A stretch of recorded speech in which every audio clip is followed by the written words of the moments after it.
Hello and welcome to Ryno's Ravens review. Please like the video and subscribe to the channel. Well, wow, what a beatdown against the Bills the Ravens handed out. It was a very good, great statement win on how lethal the Ravens ground game can be. Mar threw the ball. It's not like they just ran the ball the whole time, even though it did kind of feel like they ran the ball every play. Some of that was all the throws to Hill at the line or Henry at the line. Zay Flowers and Aguilar got at least one catch behind the line. But to a certain extent, when you have a powerful running game like Derrick Henry and you combine that with a Lamar Jackson, that sets up a lot of play action passes. As far as, why don't throw the ball down the field? That I can't really answer, but it's working. To a certain extent, I guess, if you think about the football field being 50 yards wide, 100 yards deep, 50 yards is a lot of space to spread out a defense. Maybe that's kind of what's going on here. Though, I just don't know that I want the Ravens offense to keep doing this. As far as, not pushing the ball down the field with passes at all. What did Lamar have? 4 or 5? At the same time, you do have to take what the defense gives you. The Bills' defense did allow a Derrick Henry-led run game to pound the shit out of them. And that set up a lot of play action passes. A lot of key play action passes. Touchdown, a few first down pickups. What else? What other key notes do I have here? Oh, despite the win and how decisive a win it was and a statement that it is, John Harbaugh and this Ravens team, led by, again, John Harbaugh, still has trouble managing their timeouts. And it really goes out to two people, Marlon Humphrey and John Harbaugh. Humphrey, what are you doing? You broke up the pass, you got up, you celebrated, you danced around, and then you just sat down like you were injured. Cost the Ravens a timeout. And then, of course, John Harbaugh sitting there, I want to take a timeout on defense because we need to get set right because we didn't have enough time to do that. Okay. Well, you can't take timeouts back to back. Of course, at the same time, the officials just charged it to you. It's not like you called it. So it does seem somewhat unfair that you get penalized for that. But at the same time, you should know not to willy-nilly call timeout all the time. But whatever. And then at the same time, there's Lamar Jackson trying to do too much. What was it? Early in the second half. He takes the ball. Of course, he's running the ball. Of course, he didn't run the ball that much, which is a good thing, I think. And he's trying to fight for those extra yards, gain another yard. And he's trying to jump over a guy. Of course, one of the hand comes off the football, and then it gets punched up because he didn't have two hands on the football. So, Lamar Jackson putting the ball on the ground and turning it over. So, again, this is a great win, but there are a few things to work on. A few things to continue to work on. A few things that you had been trying to work on for the past how many years now? Yeah. About that. So you can see I'm on BaltimoreRavens.com. Buffalo Bills 10. Baltimore Ravens 35. This from M&T Bank Stadium. First home primetime game. That's wonderful. Let's get to the Game Centers page and we'll take a look at a few numbers.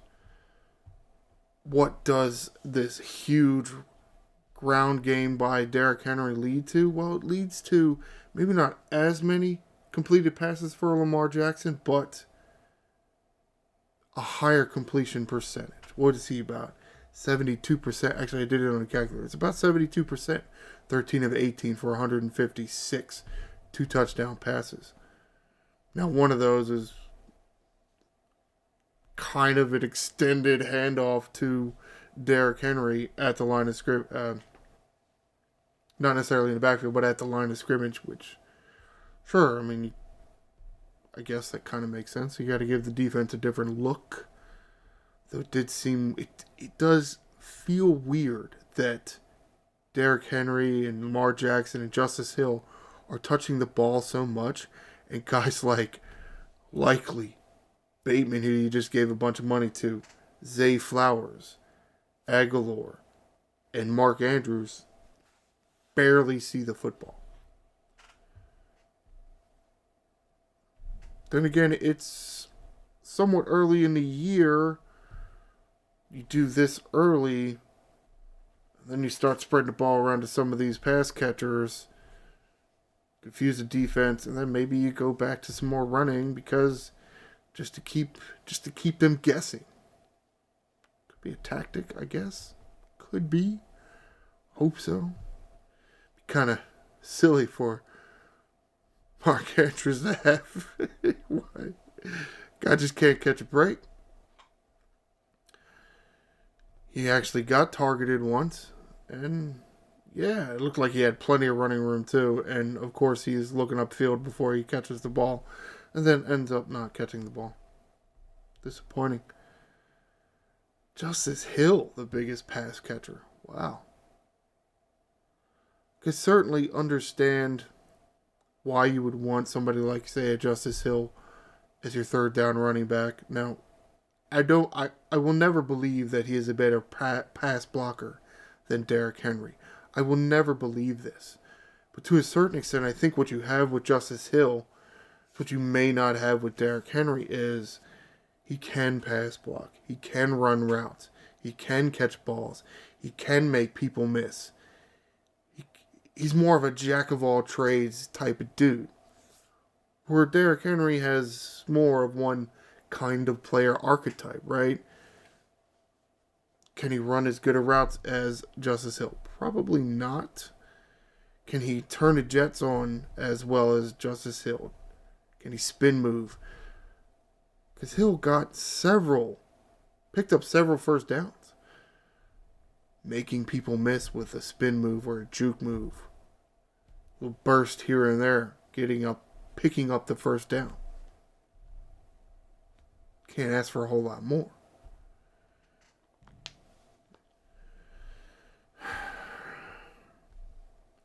It's just weird. Hill's got a receiving touchdown. Mar Jackson has a rushing touchdown. Okay. However, I think we're missing one. They got 35. 1, 2, 3, 4. Who is the other one? Didn't Henry have 2 rushes? I don't remember. Yeah, something not right here. Rushing touchdown. 2 rushing touchdowns. 2 passing touchdowns. Okay, then how did they get to 35?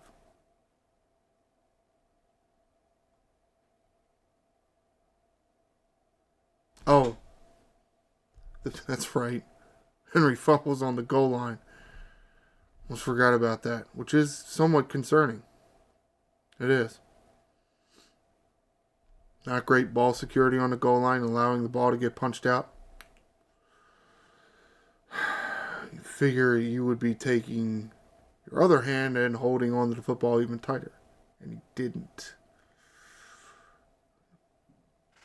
I guess the mojo's flowing too well. You don't think you have to put 2 hands on the football. What other things do I have to say about the offense? That's a hell of a way. Going back a little bit, Wasn't that a hell of a way to start out a football game? Here, we'll just give it to Derrick Henry and he'll run 87 yards for the touchdown. Not a good omen for the Bills defense. Set up by several key blocks by Ricard, Andrews, Rosengarten, who got the start at right tackle. McCary moved over to left guard. Rosengarten actually played the whole game. Played fairly well. Now, offense was ahead. Bills demoralized. Did that help? Sure. But that is how you can try to help your young guys, right? Again, not many throws down the field. It's odd. Like half his throws, not less, were down the field. 10 or so, 5-10 yards down the field. A lot of throws to Hill coming right out of the backfield. A few throws to Henry.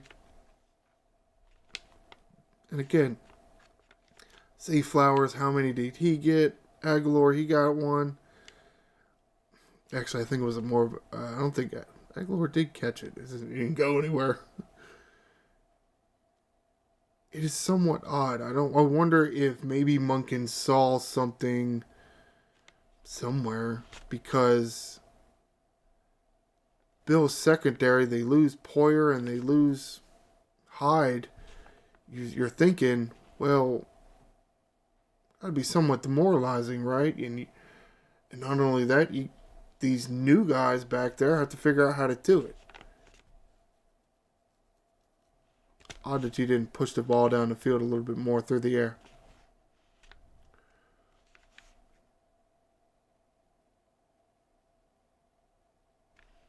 So at the same time, I had down here in the notes as a reason why. Could that have helped Rosengartner in his pass blocking, or pass blocking altogether? If you're throwing it to somebody at the line of scrimmage, they don't have to go very far for the route. So it's a quicker pass. Could be. So is that somewhat of an adjustment by Todd Monken? That's good progress. How do you deal with a new guy on offensive line, or a makeshift offensive line, a few injuries? How do you help their pass blocking? Get the ball out. Spread the ball out, at least on the field. Again, 50 yards across, use all 50 yards of it, spread the defense out. Let your playmakers, like a Zay Flowers or a Justice Hill, make people miss.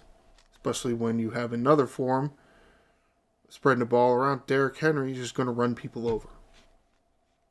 Hope you be a little bit more balanced, I guess. There was a tight window throw for Lamar Jackson, early in the second quarter to Aguilar for a first down. So, coming up clutch is a thing that maybe we have put down Lamar for not being, making key, clutch, accurate throws. Here's an instance where he did that. The game isn't over yet. Still a relatively tight game here in the second quarter. Nice to see Jackson coming through with his arm, and his accurate arm. Ball security on the end of it. Yeah, I already talked about that. Let's move over to NFL.com's page here. Take a look at the targets.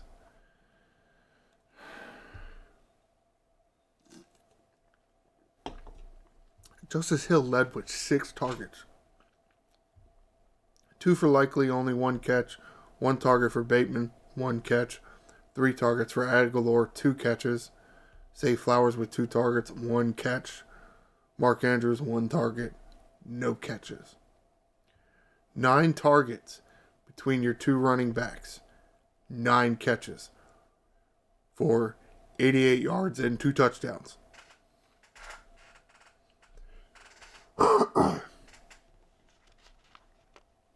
Yeah.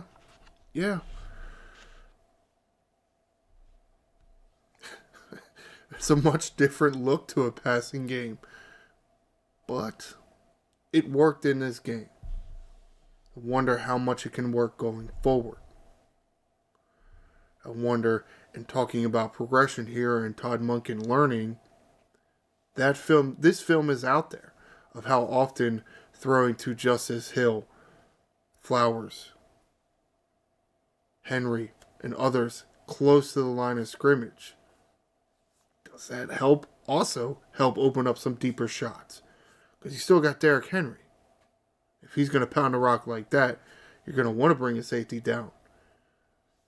And a bunch of passes near the line of scrimmage, does that also bring, let's say, corners up to the line to want to play press?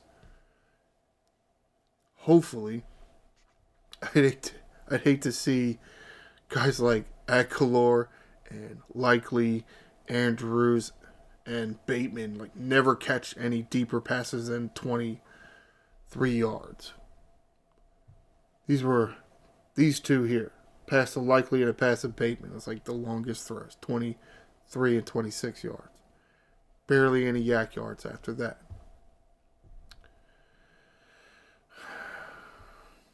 The 2 fumbles is concerning. Marr dropped one. Henry dropped one. Luckily, we got Derrick Henry's back in the end zone.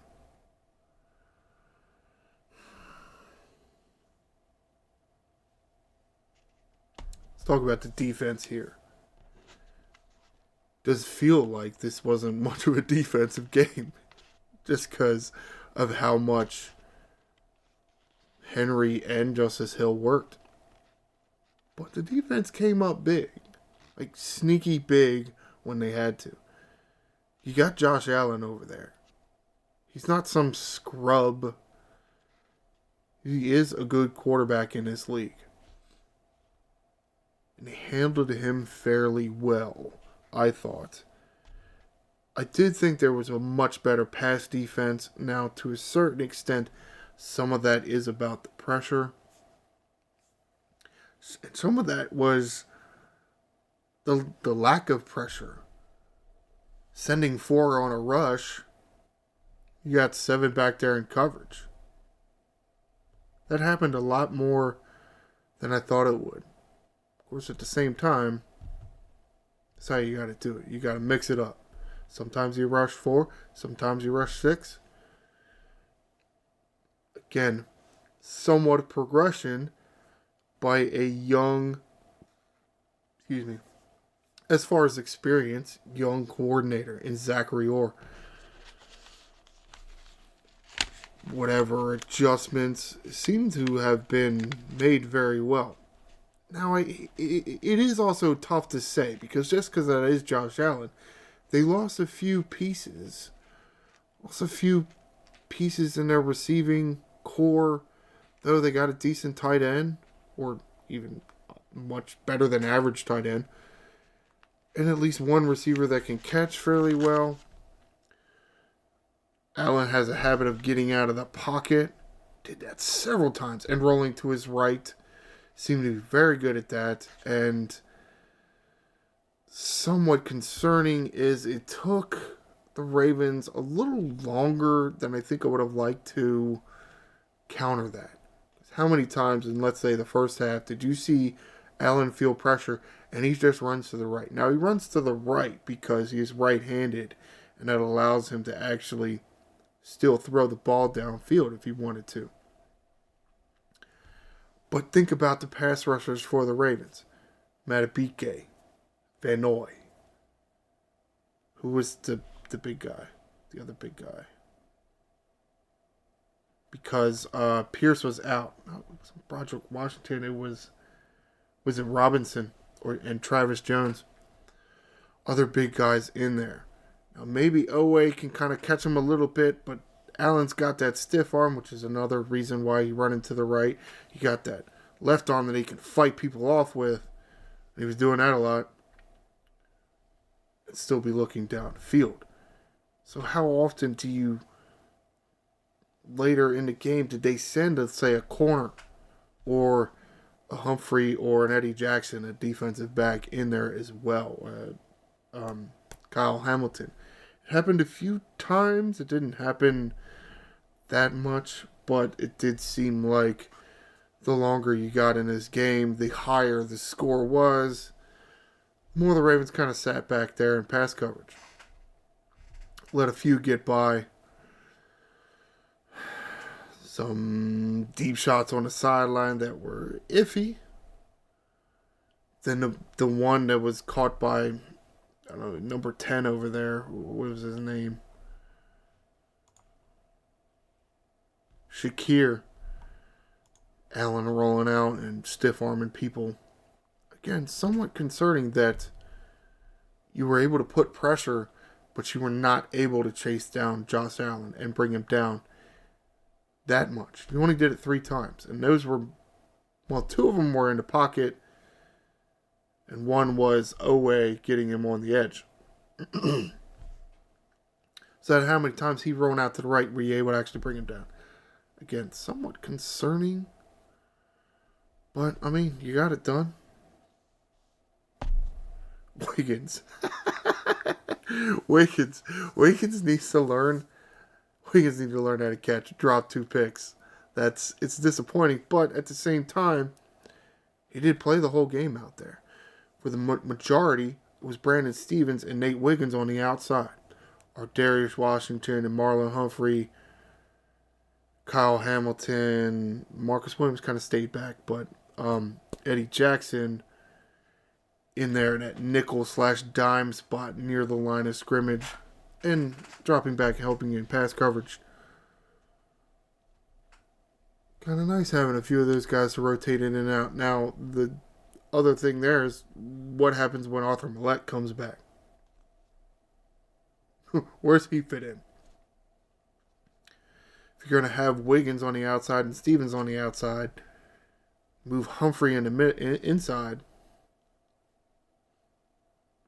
I mean, I guess you could stick Millette in there at dime, or Darius Washington gets a little less playing time, which is okay. Not that big a deal, I guess. Though at the same time, that is a DaCosta thing. You can never have too many guys in your secondary. Did get to see Adisa Isaac play a bit. Again, it was garbage. It was garbage time. So how much can you really talk about this? It's not. He did get a tackle for a loss, but at the same time, it's garbage time. The Bills are only half trying. But at the same time, that is it's good for him to get his first snaps in a game that doesn't matter instead of getting in a game that matters and being in that inexperience coming to the surface. You know, the butterflies of your first few snaps. You don't have to worry about that now. Got it out the way. So, somewhat good. It still is, maybe it's due to the hamstring injury, but it is somewhat concerning that we don't see him rotate out with Van Noy. I'm forgetting people's names already. Well, there's too many guys. Because there is a lot of, it's quantity here instead of like that 1 or 2 guys that are quality. Van Noy and Owe seem to play a lot. Guys like Ajabo and Isaac kind of don't get in there. And no, what's his name? Njoku? No. What's his? I forgot the guy they just signed already. He didn't play anyway, so it don't really matter. We'll talk about him next week. Wrapping this up here. Again, huge statement win on how lethal the ground game can be and how that ground game can set up pass plays. Pass plays to the sidelines, but still behind the line of scrimmage and still getting yards. Because putting the ball in the hands of your playmakers and are breaking tackles. Push the ball down the field a few times. Getting big catches by Isaiah Likely. Threading the needle, Lamar. Somewhat progression there. Though somewhat regression is you're still putting the ball on the ground. And you're still mismanaging your timeouts. Yeah. So while this is going to do it for this edition of Ryno's Ravens review, next matchup going to be in Cincinnati playing the Bengals. Ravens at Bengals. And this is, I don't even know what day that is. I assume that's Sunday. It is Sunday. So please stay tuned for Ryno's Ravens preview this Saturday, and I will talk about the matchup between the Baltimore Ravens and the Cincinnati Bengals. Please like the video and subscribe to the channel. I am the Angry Ryno. Fly Ravens fly.